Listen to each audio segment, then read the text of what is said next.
জামাত বিএনপির সাথে সমানে সমানে ফাইট করতে পারবে, আমি সংঘাতের প্রশ্নে বলছি। আপনি বলছেন যে নিশ্চিত বিজয় জামাত এনসিপি কেন হতে পারে বলি।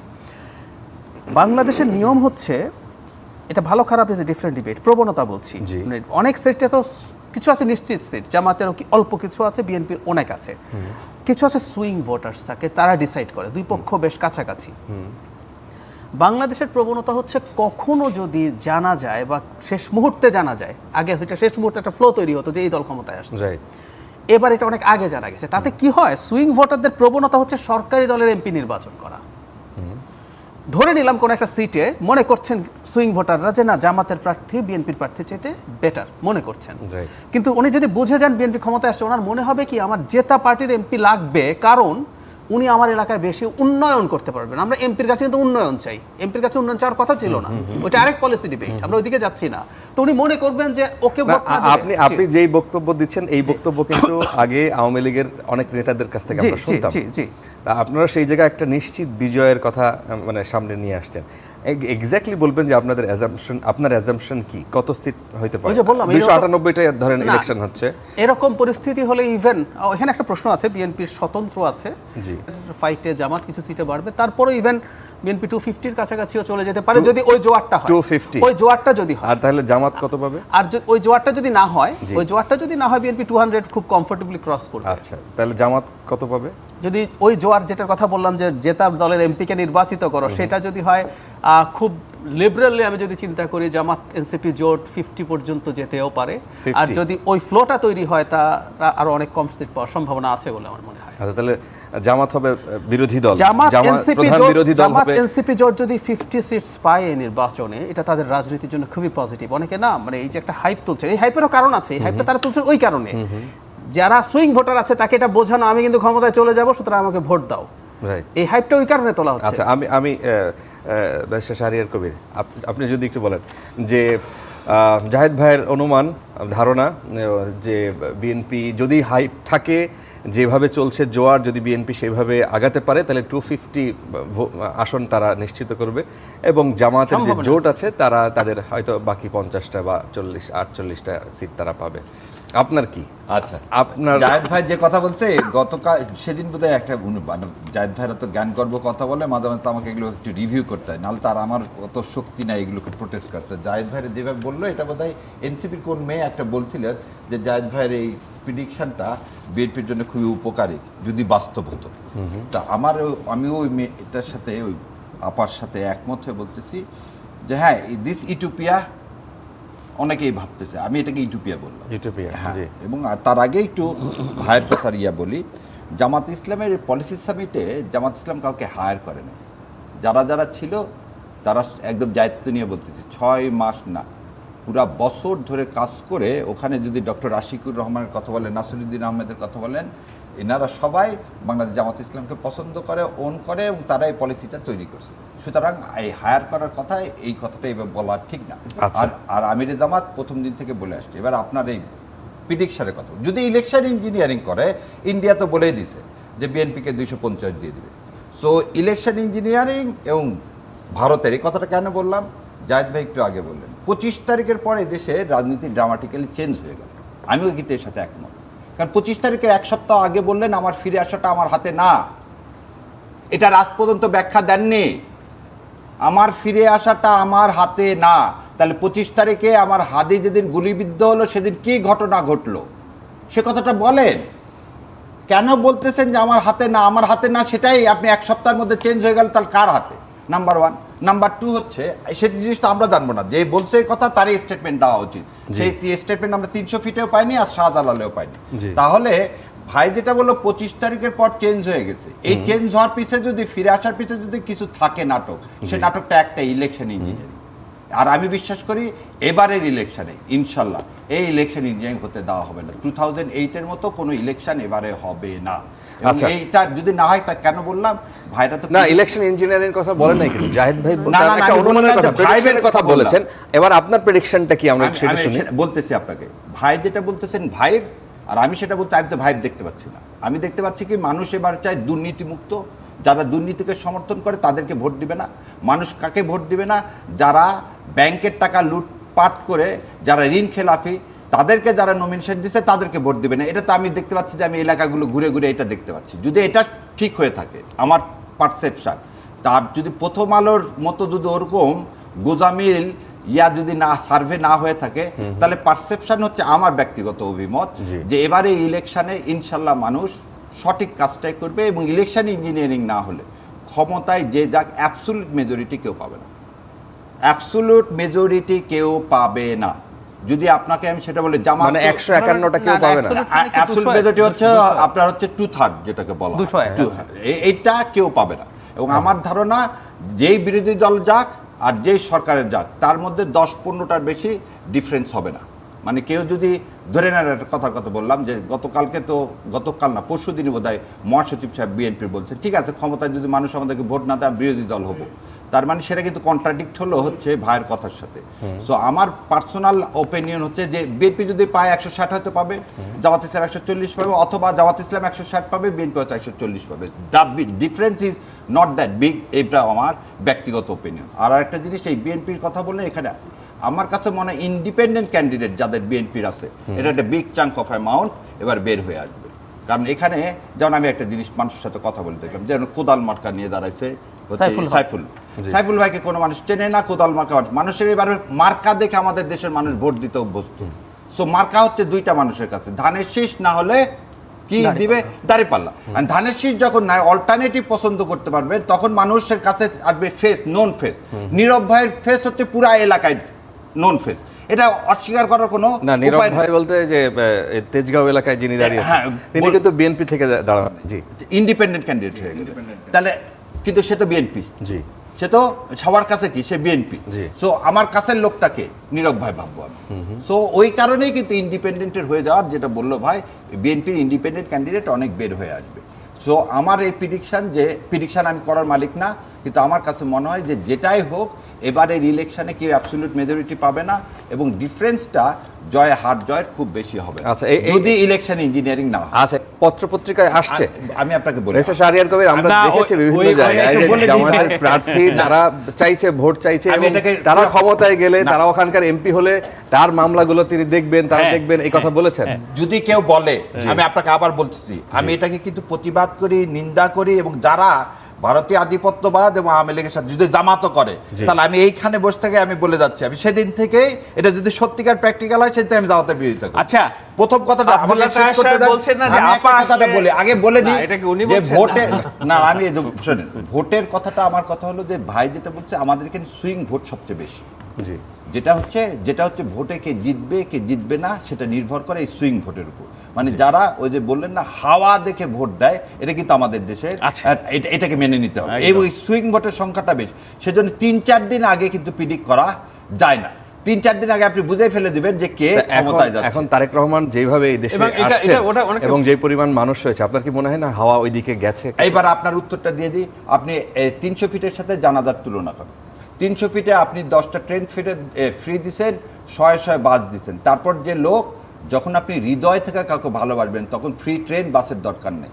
আপনি আজকে যদি ওই জানাজার সাথে যদি আজকে সিলেটের তুলনা করেন, এবং আমি আপনাকে বলি, আমি 2টা ছবি আজকে দেখলাম, বেগম খালেদা জিয়া যখন গেছিলেন সিলেটে তখনকার ছবি দেখলাম, আর আজকের ছবিও দেখলাম। আর কিছু বলবো না, আপনারা এই ছবি 2টা গুগল থেকে নিয়ে দেখেন, লোক সমাগম কারটাই বেশি হচ্ছে। বেগম খালেদা জিয়া এবং জিয়াউর রহমান মানুষের অন্তরে আছে, এবং ভাই যে কথা বললো ওই জায়গায় থাকতে হবে, তবেই বিএনপি যদি ক্ষমতা আসে আমার চেয়ে খুশি আর কেউ হবে না, কিন্তু সেই জায়গায় বিএনপি নেই।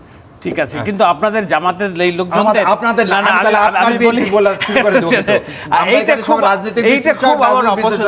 ওনারা খালেদা জিয়া জিয়াউর রহমানকে মাথায় তুলে রাখবেন, কিন্তু তারেক রহমানের প্রশ্ন যখন আমরা তারেক রহমানের প্রশ্ন আমরা বিএনপি যে বিএনপির সাথে শুনেন নবী ইউসুফকে না কাকে যেন আমাদের ইয়েকে এটাকে কি বলে ইহুদিরা, আমি তো ওইটা জানেন তো যে ইসমাইল আলাইহিস সালামকে তারা মানে ইব্রাহিম আলাইহিস সালামের সন্তানই মনে করে না, হ্যাঁ তাই তো ও ইহুদিরা, তারা সব কিছু ঠিক আছে, কিন্তু ইসমাইল আলাইহিস সালামকে নিয়ে তাদের কোনো কাহিনী নাই, কিচ্ছু নাই, যেটা আমাদের। কিন্তু আমরা যদি বলি যে আমাদের ইব্রাহিম আলাইহিস সালাম যদি আমরা ধরি যে 3টা ধর্মেরই একটা স্ট্রিম ওখান থেকে শুরু, তো ওনারা সকল কর্মকাণ্ড ইউসুফ নবীকে নিয়ে, ইসমাইলের ওনাদের হিসাবে নাই। জামাতের লোকজন যারা আছে জিয়াউর রহমান, খালেদা জিয়া পড়লে মানে একেবারে সব ঠিক আছে, তারেক রহমান মনে হয় যে একদম অচ্ছুত, ওনাকে ধরা যাবে না, ছোঁয়া যাবে না, এরকম একটা জাহেদ ভাইয়ের কাছে একটু ছোট্ট করে জিজ্ঞেস করি, আপনি যেহেতু ওই যে নির্বাচন কমিশনের সদস্য হিসেবে দায়িত্ব পালন করেছেন, সেখানে আপনারা যে সংস্কার কমিশনে সেখানে যে প্রস্তাবটা দেয়া হলো যে আপনার যেসব আসনে একজন মাত্র প্রার্থী থাকবে সেখানে না ভোট রাখার যে বিধান আছে, আপনারা কি এইভাবেই চেয়েছিলেন না ভোট? না, আমরা না ভোট আসলে ইউনিভার্সালি চেয়েছিলাম, যেটা এক সময় হয়েছিল, জি, এটা সব ক্ষেত্রেই থাকবে। কিন্তু এটা শেষ পর্যন্ত যেটা হয়েছে এটা মন্দের ভালো হয়েছে। ইনফ্যাক্ট আমাদের দলগুলো ওই না ভোটের ব্যাপারে এখনো প্রস্তুত না। আমরা চেয়েছিলাম হবে শুধু না, এটা নিয়ে আমাদের কমিশনে ডিবেট হয়েছে না ভোটটা কেমন থাকবে, সিম্বলিক কিনা। 8 সালে কিন্তু সিম্বলিক ছিল, জি, না ভোট যদি ফার্স্টও হতো কিছু ছিল না, কিন্তু আমরা অনেক চিন্তা করে এমনও করেছিলাম না ভোট যদি ফার্স্ট হয়ে যায়, এটা ইনফ্যাক্ট কোনো দেশের ন্যাশনাল ইলেকশনে নাই, কোনো জায়গার মিউনিসিপ্যালিটি বা এসব ইলেকশনে আছে, সেই ক্ষেত্রে আবার নির্বাচন হবে। আচ্ছা, যেহেতু না ভোট বিজয়ী হয়ে গেছে। জি, আবার কোনো জায়গায় এটা আছে যে সেকেন্ড সিম্বলিক হিসাবে। আমরা শেষ পর্যন্ত বলছি যে সিম্বলিক হলেও সব জায়গায় থাকুক। 1/11 এর সময় যখন একটা ইয়াং গ্রুপ, তখন আমরা একেবারেই ইয়াং, ইউনিভার্সিটিতে ভর্তি হয়েছি মাত্র, সেই সময় তারা যেই না ভোটটা যেভাবে রেখেছিলেন যে কেউ যদি চায় যে আমি এই গতানুগতিক রাজনীতি, তাদেরকে আমি ভোট দিব না, সেই ব্যাপারটা কিন্তু তারা রেখেছিলেন। হ্যাঁ, এবং সেটা সিম্বলিক ছিল, মানে কোনো আসনে যদি এমন হয় প্রার্থীদের যে কারো চাইতে না ভোটের পরিমাণ বেশি হয়, তাতেও কিছু আসবে যাবে না প্রার্থীদের মধ্যে। আমরা ব্যারিস্টার শাহরিয়ার কবির জামায়াত আমির যখন প্রচারণা আজকে শুরু করলেন, সমাবেশের মাধ্যমে তিনি শুরু করলেন, এবং ইসলামী দল দাবি করলেও মাজার জিয়ারতের রীতি অনুসরণ তিনি করলেন না, এবং মাজার জিয়ারত নিয়ে জামায়াতের কি কোনো ভিন্ন মত আছে কিনা। তার নিজের বাড়ি জামায়াত আমির সাহেবের বাড়ি সিলেটে, এবং আমাদের বড় বড় রাজনৈতিক দল বাংলাদেশে যারা ছিল, আওয়ামী লীগ, বিএনপি, তারা সবাই সিলেটের ওই হযরত শাহজালালের মাজার থেকে শুরু করেন, সেই জিনিসটাও তিনি অনুসরণ করলেন না। মানে এইটা কি এই যে জামায়াতের এই মাজার জিয়ারত নিয়ে তাদের কি কোনো ভিন্ন মত আছে কিনা, কি মনে হয়? ধন্যবাদ আপনাকে, আপনার মাধ্যমে আপনার টিভির সমস্ত দর্শকদেরকে সালাম এবং শুভেচ্ছা, এবং আপনাদেরকে আসসালামু আলাইকুম রহমতুল্লাহ বরকাতুহ। শাহেদ ভাই যত সুন্দর করে বললেন এবং যেভাবে বিএনপিকে ধারণ করছেন, বিএনপি যদি শাহেদ ভাইকে ধারণ করতে না পারেন, এটা বিএনপির ব্যর্থতা। এবং শাহেদ ভাইয়ের মতো লোকদেরকে আসলে পার্লামেন্টে নিয়ে যাওয়া উচিত ছিল নমিনেশন দিয়ে, তাহলে দেশ উপকৃত হতো। এটা আমার অন্তঃস্থল থেকে বললাম। এবার দ্বিতীয় কথা বলি, একটা কথা বললেন উপমহাদেশে ধর্মকে রাজনীতিতে ব্যবহার, এটা নিয়ে আমার চরম অবজেকশন। ধর্ম কোনো ব্যবহারের জিনিস না, এটা প্রসাধন সামগ্রী না। এবং এটা যারা করবে, ওই আমরা অনেক সময় বলি না, এটা যারা করবে তারা ঠিক যে ফলটা সেটা পাবে, সেটা 1996-এ দেখছেন কীভাবে তসবি এবং কিভাবে বোরকা নিয়ে আসছে। এবারে আপনার এখানে বলি যে আর একটা জিনিস বললো রেওয়াজ। শোনেন, পাকিস্তান যখন ভাগ হয় তখন 1947 সালে মানুষের মুখে মুখে একটা কথা ছিল, হাত মে বিড়ি মুখ মে পান লড়কে লেঙ্গে পাকিস্তান। সেখানে কিন্তু এই কথা দেখেন, আবার বোঝেন, হাত মে বিড়ি মুখ মে পান লড়কে লেঙ্গে পাকিস্তান। এই পাকিস্তানে যারা বাংলাদেশের মানুষ, তারা কি বিড়ি এবং পান খেতে অভ্যস্ত ছিল, এবং সেই জন্য কিন্তু এখানে ধর্ম নিয়ে দ্বিজাতি তত্ত্বের উপরে যখন একটা দেশ ভাগ হয়ে যাচ্ছে, তখন কিন্তু ধর্মীয় স্লোগান ছিল না। আপনি জিনিসটা খেয়াল করে দেখেন। তবে আমি এটাও আপনাকে বলি, উনি যার কথা বললেন যে বলছে যে সিগারেট খেয়ে 2 কোটি ইয়া হয়েছে, সেটা আমি ডিজন করি, আমি নিন্দা এবং আমি আমার ব্যক্তিগত মতামত বলছি। এই ধরনের স্টেটমেন্ট কারো কাছ থেকে আসা অবশ্যই অনাকাঙ্ক্ষিত। এবার আপনি যেটা বলছেন, দেখেন তারেক রহমান সাহেবের কথা দিয়েই আমি আপনার কথার উত্তর দিই। তারেক রহমান সাহেব ওখানে স্টেজে একজনকে ডেকে নিয়ে আসলেন, নিয়ে এসে বললেন এই সারা পৃথিবীর মালিককে আল্লাহ সুবহানাহু ওয়া তাআলা, কাবার মালিককে আল্লাহ সুবহানাহু ওয়া তাআলা, আসমান জমিনের মালিক আল্লাহ সুবহানাহু ওয়া তাআলা, বেহেশতে যাওয়ার মালিক আল্লাহ সুবহানাহু ওয়া তাআলা, তাই তো? 1 সপ্তাহ আগে সেই ঘরে আমার বলবো আমার প্রাণপ্রিয় মানুষ, উনি বাংলাদেশ জামাতে ইসলামের আমির, উনি কিন্তু সেই আল্লাহর কাছে গিয়েই তার ঘর মানে তাওয়াফ করে, জিয়ারত আর তাওয়াফের মধ্যে আকাশ পাতাল পার্থক্য, নিয়ে তাওয়াফ করে ওমরা হজ পালন করেই তিনি এসছেন। এবং আল্লাহর কাছে আমরা সাহায্য চাই, আল্লাহর কাছে আমরা বলি যে সর্বসময় আপনি আমাদেরকে কি দেখান, সাহায্য করেন, এবং সেই বার্ডেন দিন না যে বার্ডেন আমি বহন করতে পারবো না। এটা কিন্তু সর্বসময় চাই, ইলেকশনের আগে না, ইলেকশনের পরে না, ইলেকশনের ওই একটা গল্প সবসময় মনে হয়, আপনারাও বোধহয় দেখছেন, টিভিতে একসময় একটা অ্যাডভার্টাইজ দেখাতো ভোটের সময়, ভোটে যাওয়ার আগে 7 আপ খাওয়াচ্ছে, সে 7 আপ খেয়ে ভোট দিয়ে আসলো, এসে আবার বলতেছে আমাকে ওই পানিটা দাও, এবার পানি খেয়ে বল যে এই স্বাদ তো ওইরকম না, ওই ফস করা শব্দ, সেই পানি দাও। সো ভোটের জন্য পার্টিকুলারলি আপনি ধর্মকে ইউজ করবেন, এটা যদি আপনাদের মানসিকতা কারোই হয়ে থাকে, এটা একজন ধর্মপ্রাণ মুসলমান হিসাবে আমি এর কড়া প্রতিবাদ জানাই। কারণ আমরা সব সময়, যেমন উনি বললেন জনাব তারেক রহমানের মাথায় উনি বলতেন 5 ওয়াক্ত নামাজ পড়ে, তার মানে কি উনি প্রতিদিন এই রিচুয়ালটা অ্যাজ এ মুসলমান হিসাবে। এবং আর একটা জিনিস আমি খুব ভালো লাগছে আমার, দেখেন সেদিন একটা অনুষ্ঠানে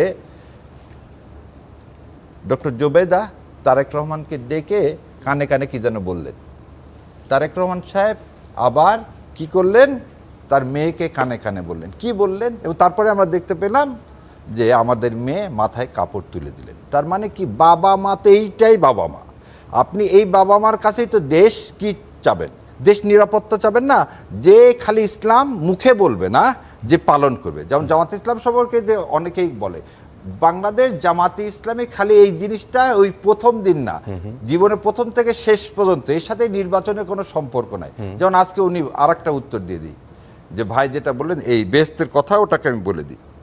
শোনেন, বই তো দেওয়া হয় সবাইকে, আর বই যদি পরীক্ষার আগে আপনি বই না পড়েন তাহলে কি পরীক্ষা পাশ করবেন?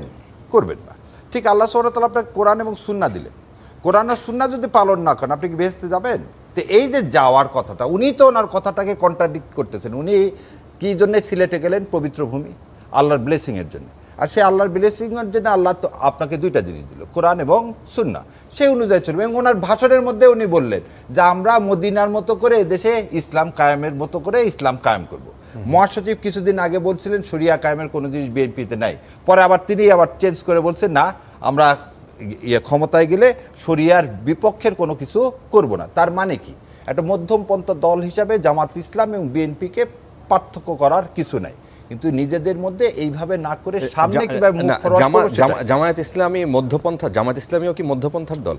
অবশ্যই, কারণ কোরআন নিজে বলতেছে যে তোমরা ইসলাম হচ্ছে মধ্যমপন্থার দল।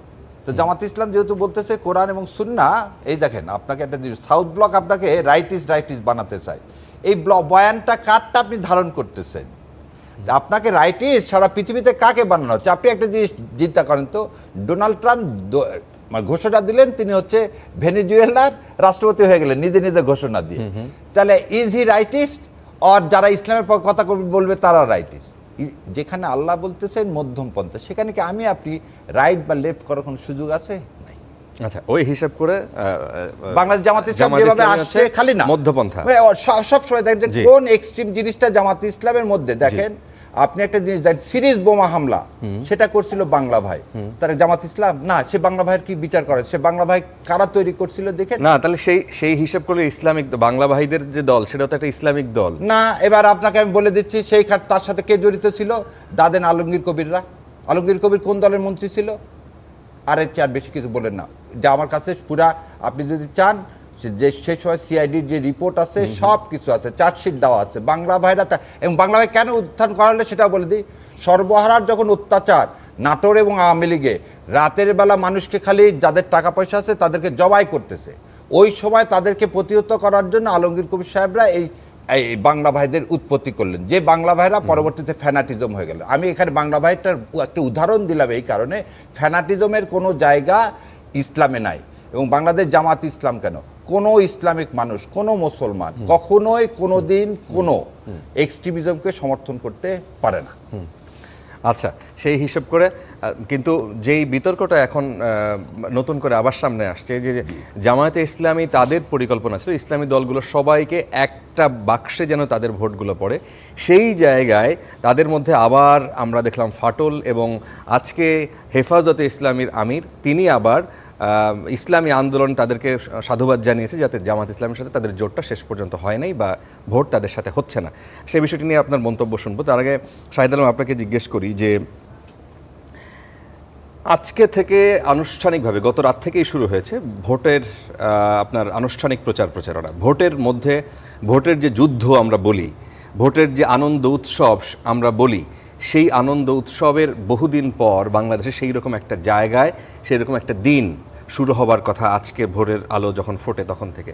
আপনার কি মনে হচ্ছে যে এই ভোট যখন বাংলাদেশে হচ্ছে, এই ভোট আজকেও যখন সাধারণ মানুষের সাথে কথা বলছি, একজন আমাকে জিজ্ঞেস করছেন, এটা তো প্রতিদিন আমাকে জিজ্ঞেস করে একজন সাংবাদিক হিসেবে, আপনাকেও কি এই প্রশ্ন কেউ জিজ্ঞেস করে যে ভোট কি আসলেই হবে?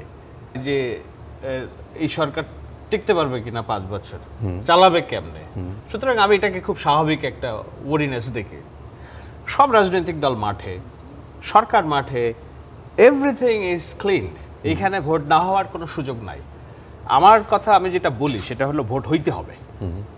ভোট হওয়া ছাড়া বিকল্প নেই। এদেশে যদি ভোট না হয়, এই দেশ দীর্ঘমেয়াদে আমরা যারা এই কামড়াকামড়ি করছি আমাদের নিয়ন্ত্রণের বাইরে চলে যাবে। আমরা এখন ছাগলের 3 নম্বর বাচ্চা হব। সুতরাং ভোট হইতে হবে। আমি সে আলোচনা করব, তবে শাহরিয়ার ভাইকে একটু ধন্যবাদ দেই, উনি আমাকে ডিউ রেসপেক্ট দিয়েছেন। আমিও ওনাকে সমীহ করি, যদিও ওনার সাথে নানা রকম উত্তপ্ত বাক্য বিনিময়, হ্যাঁ আমি বাক্য বিনিময় করছি না, কিন্তু একটু বুঝাই দেওয়ার চেষ্টা করছি। উনি যে মুখ খুশকে একটা কথা বলে ফেলেছেন, ওইটা না বললেই নয়। যেমন হাত মে বিড়ি মুখ মে পান লোকে লেঙ্গে পাকিস্তান। মুখ ফসকে না, জেনে শুনে বলছে। আপনি মুখ ফসকে বলেন, আমি জেনে শুনে বলছি। ওইটা ছিল পাকিস্তানিদের স্লোগান, যারা এই বাংলাদেশ চায়নি। হাত মে বিড়ি মুখ মে পান লোকে লেঙ্গে পাকিস্তান। 47 সাল তো বাংলাদেশের প্রশ্নই আসেনি ভাই। ওইটাকে এইভাবে প্রোভাইড 47 সালের প্রেক্ষাপটে বলা। আপনি 47 বলছেন না? আমি তো বলছি বোধহয় 47। না, আমার মনে হয় আচ্ছা আমি তাহলে আপনাকে 47 এর কথা বলছি। 47 সালে যখন দেশ ভাগ হয় তখন পাকিস্তান এবং ইন্ডিয়া দ্বিজাতি তত্ত্বের উপর ভিত্তি করে পাকিস্তানের ভাগ হয়। তখন কিন্তু মানুষের মুখে ইসলামিক স্লোগান পাননি, তখন কি আমাদের আঞ্চলিক স্লোগান, সেই স্লোগানটাই ছিল। সেটাই আমি আপনাকে বুঝাতে চাই। এই স্লোগানটা রিপিট হয়েছে 71 সালে। না, এরকম কিছু নাই। এরকম স্লোগান রিপিট হয়েছে 71 সালে। না, এরকম করে কিছু 71 কইবার নিয়ে আসেন না। বলতেছে হাত মে বিড়ি মুখ মে পান, এটা 47 এর কথা, ওটাকে 71 নিয়ে আসেন। এটা ওই একই রিপিটেশন এই নির্বাচনে। উনি এক কথা বলছেন ঠিকই যে জামাত তো মধ্যপন্থার দলে চলে এসেছে, তারা তাদের লোগো পরিবর্তন করে ফেলছে। আপনি দেখছেন কিনা, হুকুমতের দিন নাই কিন্তু এখন ওই যে ইসলামিক যে কি বলে একটা চেঞ্জ করা হয়নি, প্রস্তাব করা হয়েছিল, চেঞ্জ করা হয়নি। এটা আপনার একটা মিসলিডিং। নো, আমি ছবি যা দেখছি, দেখেন আপনি এখন দেখেন, এখন আপনি গুগল করেন না, জামাত ইসলামের লোগোতে নাই। আচ্ছা ঠিক আছে, আমি এখন গুগল করতেছি। হুকুমতের দিন তাদের লোগো চেঞ্জ করে ফেলছে। দ্বিতীয়ত হচ্ছে যে একটা রাজনৈতিক দল যদি বলে যে রোকন ছাড়া নাকি নির্বাচন করা যাবে না, এই ধরনের একটা বিধিনিষেধ ছিল, তো কৃষ্ণনন্দিত রোকন না, তাই না? তো তাকে, এবং হিন্দু, সে বলছে হরিকৃষ্ণ হরিবোল দাড়িপাল্লা টেনে তোল। তো আপনি কিভাবে এটাকে আর ইসলামপন্থী দল বলবেন, তাই না? বাট আপনি এখন যেটা বার করলেন এটা আমাকে দেন না, আমি দেখাচ্ছি। আমার হাতে ক্যামেরাটা দেন না, কোনো সমস্যা নেই। আমরা একটু জুম করে দেখাতে পারি কিনা, যদি এই যে আপনার বিতর্ক কোন জায়গাটা, এই যে দেখেন আমার বিতর্ক হচ্ছে এখানে জামাত ইসলামের যে লোগো, এখানে আপনিও দেখেন যে ওই যে রোজার সময় যেটা ওই আমাদের এটা আগে ছিল না। না, দেখেন আগে হুকুমতের দিন ছিল। না, আমাদের বাংলাদেশ জামাতে ইসলামে হুকুমতের দিনে বাংলাদেশ জামাতে ইসলামের দেখেন কোনটা, এই যে বাদিকেরটা, হ্যাঁ ওইটা তো নাই এখন। না তা ওই যে এখন যেটা বললেন যে জামাত ইসলামের আমিরের পিছনে দেওয়া ছিল, তো এই নতুনটা সেটাতে প্রস্তাব করা হয়েছিল। নতুনটা তো হয়েছে কবে সাল থেকে? 81 সাল। এই যে আপনি তাহলে কি জামাত করেন? আমি জামাত করি না, তো আপনি কিন্তু তাহলে বিএনপি করেন। তাহলে আপনি বিএনপি করেন? আমি তো বলছি করতেছেন, আমরা রাজনৈতিক বিশ্লেষক, একজন একজনকে বিএনপি জামাত না বানায়। আচ্ছা ঠিক আছে, ওকে, আমি যেটা বলছি ওই যে করা কথা, তো ওই জন্য করা কথা প্রকাশ্যে জিনিসটা প্রকাশ্যে হয়ে যাচ্ছে। ওকে ফাইন, আমরা এটা মুখে না বললেও মানুষ কিন্তু ধরে নিবে। পারসেপশন আছে। কেউ তো এটা তো বেগম খালেদা জিয়ার কথা, শিশু এবং পাগল ছাড়া কেউ নিরপেক্ষ না, তাই না? ভোটটা একটা দিকে দিতে হবে। আমি তো ঘোষণা দিই বলছি যে আমি জীবনে কোনোদিন রাজনীতি করি নাই। তোমরা আপনারা আমাকে ইউনিভার্সিটিতে দেখছেন, জীবনে কোনোদিন ছাত্রদল, ছাত্রলীগ, ছাত্র ইউনিয়নের মিছিলে দেখছেন? দেখি, আমি করি নাই। এখনো পর্যন্ত আমি রাজনীতি করি না, কিন্তু আমার দেশের প্রয়োজনে আমি 5 তারিখের পরে মনে হয়েছে যেহেতু আওয়ামী লীগের রাজনীতি আমরা এই দেশে পুনরুত্থান চাই না, আমাদের এই দেশে এক্সিস্টিং পলিটিক্যাল পার্টির মধ্যে পক্ষ বিপক্ষ তৈরি করতে হবে, এবং সেই পক্ষ বিপক্ষ তৈরিতে যদি 1-2জন ভূমিকা রেখে থাকে, শাহেদ আলম তাদের মধ্যে একজন। সেই পক্ষ বিপক্ষের জায়গায় আপনি জামাতকে কোনো সময় রাখতে চান না? আমি কোনোদিন রাখতে চাই না, ওই একই কারণে যে হাত মে বিড়ি মুখ মে পান লোকে লেঙ্গে Pakistan, because they are not our force, they are পাকিস্তানের ফোর্স। কিভাবে ভাই কিভাবে আপনি তাহলে বিএনপি তো তৈরি হলো মুসলিম লীগ দিয়ে, তাহলে বিএনপি তো না জামাত হচ্ছে পাকিস্তানের না না তাহলে সাজিদ তো তো এই জন্য- বিএনপিতে ছিল। আপনি এটা বলেন সাজিদদের দিয়ে তো বিএনপির প্রথম প্রধানমন্ত্রী জিয়াউর রহমান যে মুসলিম লীগ এবং জাদু মিয়াদেরকে দিয়ে বিএনপি তৈরি করলো, তাহলে আপনি সেই বিএনপি গ্রহণ করেন, তাহলে আজকের যে বিএনপি সেই বিএনপি জিয়াউর রহমান এবং খালেদা জিয়ার বিএনপি না? আপনি এটা বলেন, আপনি এটা বলেন যে তাহলে আপনারা যে নতুন বিএনপি তৈরি করতে চাচ্ছেন সেই বিএনপি বেগম খালেদা জিয়া এবং শহীদ রাষ্ট্রপতি জিয়াউর রহমান তার আদর্শের বিএনপি না, আপনারা একটা নতুন মডিফাইড বিএনপি তৈরি করতে চাচ্ছেন শাহরিয়ার যে ভাই কি- বিএনপির সাথে ওটার কোনো সম্পর্ক নাই। শাহরিয়ার ভাইকে আমি এত পছন্দ করি কেন, উনি একদম টু দ্য পয়েন্ট কথা বলেন। উনি বলেন সাংবাদিক মওদুদি যে ইসলাম কায়েম করতে চেয়েছিল আজকে জামাত ইসলাম সেই ইসলাম করছে কিনা। আপনার সাংবাদিক আমি বলি গোলাম আজমের যে ইসলাম সেই ইসলামকে আজকে ডক্টর শফিকুর রহমান করছে। মুসলমান হিসেবে এই কথা বলাটাই উচিত না কারো। মুসলমান ইসলাম হচ্ছে আল্লাহ সুবহানাহু ওয়া তাআলা এবং নবী করিম সাল্লাল্লাহু আলাইহি ওয়াসাল্লাম যে আমাদেরকে দেখাই দিয়েছেন ইসলাম একমাত্র শুধু আল্লাহর জন্য, আর কারো না। মওদুদি সাহেবের কি মওদুদি সাহেব একটা তাফসীর করছেন, দেলোয়ার হোসেন সাইদিও তো তাফসীর করছে, তাই বলবো দেলোয়ার হোসেন সাইদির ইসলাম আর মওদুদির ইসলাম গোলাম আজম সাহেবও তাফসীর করছেন। তাফসীর মানে কি ইবনে কাসির তাফসীর করছেন, তার মানে কি আমি বলবো ইবনে কাসিরের ইসলাম না? এটা হচ্ছে কি শোনেন আমি আপনাকে বলি, এটা তো আমি বলছি না, আপনারা এখানে ইসলামিক মুরব্বিরা বলছে যে জামায়াত ইসলামের তাফসীর। আচ্ছা আপনি একটা জিনিস শোনেন, আমাদের এই ইসলামের মধ্যে থেকে নবী করিম সাল্লাল্লাহু আলাইহি ওয়াসাল্লামের যে নাতিদেরকে দৌহিত্রদেরকে নিয়ত করছিল কেউ অন্য কেউ করছিল না, কে করছিল? ইয়াজিদ কার মুয়াবিয়া রাদিয়াল্লাহু, মুয়াবিয়ার নামের পরে কি আছে? রাদিয়াল্লাহু আনহু। তো মুয়াবিয়া রাদিয়াল্লাহু আনহু তো ইসলামের অংশ, আপনি কেন এইভাবে পৃথক করতে চান? কোন লোক বললো সেটা না, আপনি হিসাবে কি আমাদের দায়িত্ব? না আমি ইসলাম কায়েম করতে গেলে আপনি বলছেন সুন্নাহর বাইরে করতে পারবো? আপনি বলছেন যে এটা জিয়াউর রহমানের যে আপনি তো বলতেছেন যে এই ৭১ নিয়ে কথা বলার জন্য জামাতকে আলাদা করতেছেন। ৭১কে তো ধারণ করলো এবং মুসলিম লীগকে ধারণ করলো কে? জিয়াউর রহমান। তাহলে মুসলিম লীগকে যদি ধারণ করে জিয়াউর রহমান, জাদুমিয়াকে যদি ধারণ করে জিয়াউর রহমান, সাজিদকে ধারণ করে জিয়াউর রহমান, আব্দুর রহমানকে ধারণ করে জিয়াউর রহমান, ইউসুফ ইবনে কামালকে, এই লিস্ট তো শেষ করা যাবে না। তাদেরকে যদি ধারণ করে যারা পাকিস্তানকে সমর্থন করছিল, সেই দলে কি আপনি সমর্থন করে আবার বলতেছেন না ৭১-এর জন্য আমি জামাতকে দেখতে পাই, তাহলে কি দ্বিচারিতা হলো না? তাহলে আপনি হয়তো নতুন একটা বিএনপি তৈরি করছেন, যে বিএনপি ওই বিএনপি না।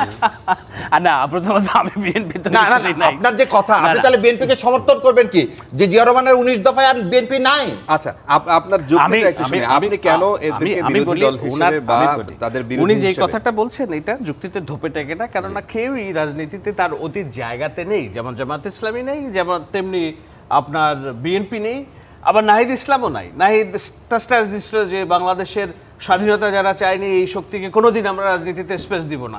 আজকে উনি বলে ফেললেন স্বাধীনতার মহান সে কি জানো সেনাপতি। তো কেউ তার জায়গা নাই, রাজনীতি এত নোংরা একটা খেলা, তাই না? তো সেই জায়গায় আমি কেন বিএনপির না আপনার কথা বলতে তাহলে কেউই নাই। ইসলাম যদি না থাকে তাহলে আপনি বিরোধিতা করেন কেন জামাতে? আপনি তো পরিবর্তন হয়েছে, আপনি 100% আমাকে আগে বলেন বিএনপি যদি পরিবর্তন হয়ে থাকে, জামাত পরিবর্তন হলো, এনসিপি পরিবর্তন হলো, তাহলে জামাত ৭১-এর জামাত নাই, তাহলে এই জামাতের আপনি বিরোধিতা করছেন কেন? ওকে না আপনি বলেন, আপনি আপনার কথাতে আমি বলছি, আপনি বলেন পরিবর্তন হলো, তো আমি তো বলতে যাচ্ছি যে বলেন। জামাতের বিরোধিতার কারণে এটা হইতেই পারে যে এখন আপনি কেন মানে এটাকে কি বলে সব মেয়ে তো সুন্দর, আপনার বউকে কেন পছন্দ করলেন? তো এটার তো ব্যাখ্যা নাই, তাই না? কারণ হচ্ছে আমি এটা পছন্দ করি, মানে সমালোচনার কারণে সমালোচনা করা, তাই তো? রাজনীতি কিন্তু সেই জিনিস না, সমালোচনার কারণে সমালোচনা করেন না, গঠনমূলক। বাংলাদেশে দেখতে হবে যে কার ভিশন আছে। বাংলাদেশ রাষ্ট্র 5 তারিখের পরে একটা ডেঞ্জারাস শেপে চলে এসছে। সেই শেপে একদিকে আপনারকে দেখতে হবে যে 5 তারিখের পরপরই আমরা কি দেখলাম? আমরা দেখলাম এই রাষ্ট্রকে 24-এর যে অভ্যুত্থান সেটাকে ৭১-এর অর্জনের সাথে কাটাকাটি করে দিয়ে সমপরিমাণ মর্যাদা দিয়ে এস্টাবলিশ করার চেষ্টা করা হলো যে 24 দিয়ে কেমনে ৭১ ঢেকে ফেলা যায়। আমরা দেখলাম যে এই বাংলাদেশ রাষ্ট্র যেসব মৌলনীতির উপর টিকে আছে সেই জায়গাগুলোতে সবকিছু ধ্বংস হয়ে যাবে যদি এইটাকে তারা সাকসেসফুল হয়। তা আমি বললাম না বিড়াল বাসরাতে মারতে হয়। প্রথমবার আমরা যখন দেখলাম যে আমাদের স্বাধীনতা দিবস কিংবা অন্যান্যদের প্রাককালে, বিজয় দিবসের প্রাককালে এইগুলো মাথা ছেড়ে দিয়ে উঠছে, তখন আমরা বলা শুরু করলাম যে না, ৭১ জিয়াউর রহমান স্বাধীনতার ঘোষক। ৭১-কে যদি আপনি ওন না করেন, জিয়াউর রহমানের স্বাধীনতার ঘোষণা থাকে না। জিয়াউর রহমানের স্বাধীনতার ঘোষণা না থাকলে বিএনপি রাজনীতি থাকে না।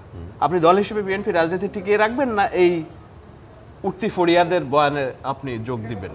বিএনপি তার অবস্থান নিছে, জিয়া রহমান স্বাধীনতার ঘোষক, সেই মর্যাদাটা স্বাধীনতাকে তার সমুন্নত রাখছে।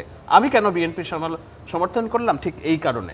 আর একটা কারণ হলো যে তারেক রহমান, আমি ওনার পিয়ার না, আমি ঠিক জানিও না, ওনার সাথে আমার এই সংশ্লিষ্টতাও নেই, কিন্তু উনি যেই ভিশন পলিসি দিয়েছেন রাষ্ট্রের জন্য, আমি 2022 সাল থেকে শুনছি যে বাংলাদেশ একদম পরিবর্তন হবে, পরিবর্তন হইলে আমরা 25 কোটি গাছ লাগাবো, আমরা দ্বিকক্ষ বিশিষ্ট সংসদ করব, প্রধানমন্ত্রীর মেয়াদ 10 বছরের বেশি হবে না।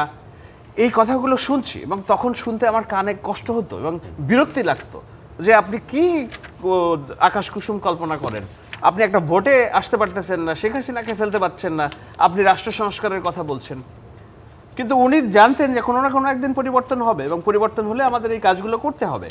সো আমি যখন দেখছি একটা দলের হাতে একজন ভিশনারি লিডার আছেন, আজকে তারেক রহমান নির্বাচনের প্রচারণা করতেছেন, উনি কিন্তু ডায়াসের সামনে কথা বলছেন না, উনি হাঁটতেছেন আর কথা বলতেছেন, ঠিক যেন স্পোর্টসই একটা ভাব, উনি ইন্টারাক্ট করতেছেন। বাংলাদেশে তো এগুলো নাই, এইসব স্টাইল কিংবা এই ধরনের নতুনত্ব। এবং এমন না, জামায়াত ইসলামী দেখেন তাদের পলিসি দিছে একজন পলিসি এক্সপার্টকে হায়ার করে, এরকম আমি হায়ার করলে শাহেদ আলম আরো 10 জন এক্সপার্টকে হায়ার করে দিয়ে জিপিটি দিয়ে 2-5টা পলিসি তৈরি করতে পারতাম। বিএনপি কে হায়ার করে পলিসি দিছে না, তারেক রহমান নিজে বলতেছে আমি এটা করবো, ওটা করবো, এইভাবে করবো, ওভাবে করবো। So I choose the leadership, I chose the vision, I chose the capacity, I chose the capability, and I chose the legitimacy. 17টা বছর ধরে একটা রাজনৈতিক দল গণতন্ত্রের জন্য লড়ছে। তারা এত বছর পরে যখন গণতন্ত্রের সুযোগ এসছে, ভোটাধিকারের সুযোগ এসছে, আমি তাদেরকে এগিয়ে রাখবো না তো আমি 3 নাম্বার 4 নাম্বার বাচ্চাদেরকে এগিয়ে রাখবো? এবং সবচেয়ে বড় কথা হচ্ছে 71-এর পূর্ণ দাবিদার তারা। সো দিস আর আমার রাষ্ট্রের পরিচালনার মূলনীতি এবং আমি এগুলার জন্য আমি মনে করেছি BNP is a legitimate power. So 5 তারিখের পরে আমি এই বিভাজন, হোমগ্রোন বিভাজনের পক্ষে মতামত দিয়েছি এবং আমি বলেছি যে আমি বিএনপির পক্ষে সরাসরি কথা বলবো, কাজ করব। আচ্ছা। এখানে কোনো লুকোচুরির কিছু নেই, আমি লুকোচুরি করি নাই। আচ্ছা, তার আগ পর্যন্ত কিন্তু শাহরিয়ার ভাই বলছে আমার সংসদে যাওয়া উচিত। শাহরিয়ার ভাই থ্যাংক ইউ, বাট এটা জামাত যেভাবে আপনাদের মূল্যায়ন করে, বিএনপি লোকজনকে মূল্যায়ন করে না, এটা করা উচিত। আজকে এখানে শেষ করতে হচ্ছে। অনেক ধন্যবাদ সবাইকে।